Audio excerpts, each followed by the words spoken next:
আজকে শবে বরাত স্পেশাল সবচাইতে সহজ পদ্ধতিতে ও মজাদারভাবে মাখন দিয়ে হালুয়া তৈরি করে দেখিয়ে দিব।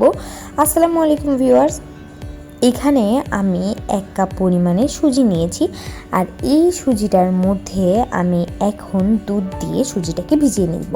আর সুজিটা কিন্তু আমি কোনো ধরনের ভেজে নিব না বা কোনো কিছু করব না। এখানে আমি 2 কাপ পরিমাণে একদম লিকুইড দুধ দিয়ে সুজিটাকে ভিজিয়ে নিব আর দিয়ে দিব এর মধ্যে স্বাদ মতন লবণ। তো সমস্ত কিছু দিয়ে খুব ভালো করে মিক্স করে নিয়েছি। তো দেখেন সুজিটা ভেজানোর সাথে সাথেই কিন্তু সুজিটা ফুলে যাবে। তো ভিজিয়ে এখন আমি চুলায় চলে যাচ্ছি। চুলায় আমি ঘি দিয়ে দিচ্ছি আর ঘি দিয়ে এইখানে আমি কাঠবাদাম আর কাজু বাদামটাকে একটু লাল করে ভেজে নিচ্ছি। তো কাঠবাদাম ও কাজু বাদামটাকে ভেজে নেওয়া হয়ে গেলে এটাকে আমি তুলে নিচ্ছি। আর এই পুরো প্রসেসটা কিন্তু আমি ঘি দিয়ে করব। আর এখন এই ঘিয়ের মধ্যে আমি দিয়ে দিচ্ছি কালো কিশমিশ ও সাদা কিশমিশটা।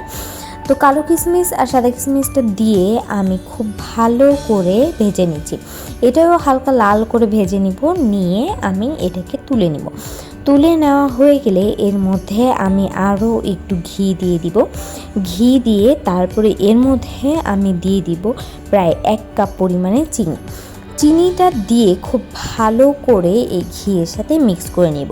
তারপরে চিনিটা যখন ক্যারামেল হয়ে যাবে তখন আমি এর মধ্যে দিয়ে দিব সেই ভিজিয়ে রাখা সুজিটা।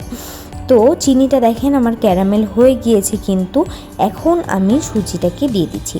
আর সুজিটা কিন্তু দেওয়ার সময় একটু মিক্স করে নেবেন, নাহলে কিন্তু নিচে এটা দলা পেকে থাকে।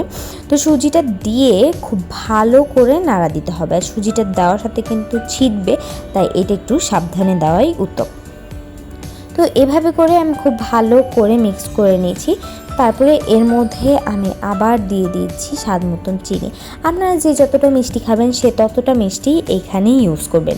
তো আজকে আমার শবে বরাত স্পেশাল এই মাখন দিয়ে হালুয়ার রেসিপিটা কেমন হয়েছে অবশ্যই কমেন্টস করে জানিয়ে দিবেন। ভালো লাগলে একটা শেয়ার করে দিবেন। আর সামনেই যেহেতু শবে বরাত, অবশ্যই শবে বরাতে আপনারা কিন্তু এই রকম মাখন দিয়ে হালুয়া তৈরি করে খেতে পারেন। ছোট থেকে বড় সবারই এই হালুয়াটা খুবই বেশি ভালো লাগবে আর এটা খেতে কিন্তু অনেক বেশি মজার হয়। তো দেখেন এটাকে কিন্তু আমি একদম মিক্স করে নিয়েছি। আর এটাই কিন্তু যখন হয়ে যাবে তখন কিন্তু প্যানের গা থেকে একেবারে ছেড়ে আসবে। তারপরে এর মধ্যে আমি যতগুলো ড্রাই ফ্রুটস ভেজে রেখেছিলাম সেই ড্রাই ফ্রুটসগুলো দিয়ে দিচ্ছি, দিয়ে খুব ভালো করে মিক্স করে নিচ্ছি। আর লাস্টে নামানোর আগে আমি এর মধ্যে 1 চামচ পরিমাণে ঘিটা দিয়ে দিচ্ছি। ঘিটা দিলে কিন্তু এটার স্মেলটা অনেক বেশি ভালো আসে, আর খেতেও কিন্তু অনেক বেশি মজা লাগে। তো আমার এই মাখন দিয়ে হালুয়া কিন্তু এখন তৈরি হয়ে গিয়েছে। এখন আমি এটা একটা বাটিতে তুলে নিচ্ছি। তো এভাবে করে আমি এটাকে তুলে নিয়েছি। এখন আমি এটার উপরে আরও কিছু পরিমাণে ড্রাই ফ্রুটস দিয়ে দিচ্ছি।